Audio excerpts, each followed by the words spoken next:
Good evening.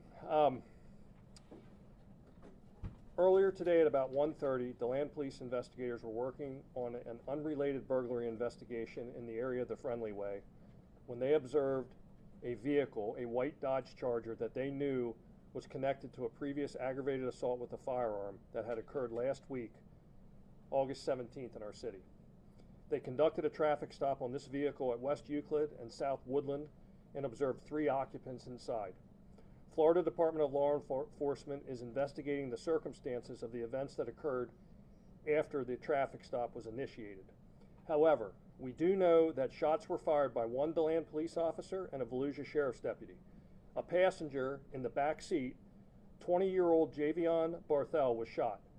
Officers immediately rendered first aid and emergency personnel responded. However, Mr. Barthel succumbed to his injuries at the scene and was deceased.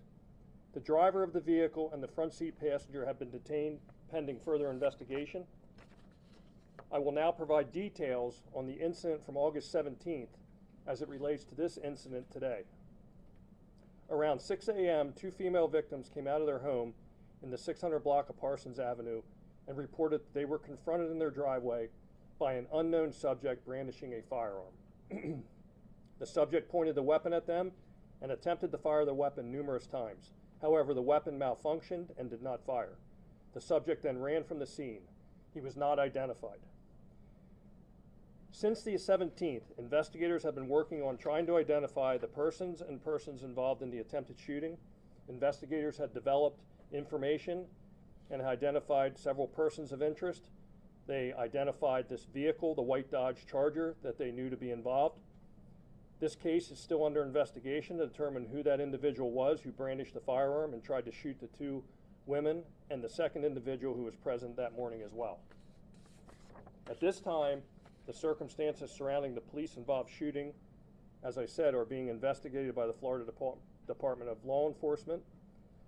We are going to show 3 videos that are pertinent to this investigation, and then the sheriff is going to make some comments.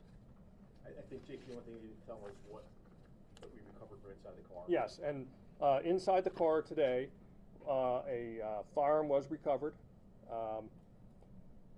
which corroborates, what we believe occurred out there. DeLand police are searching for a suspect who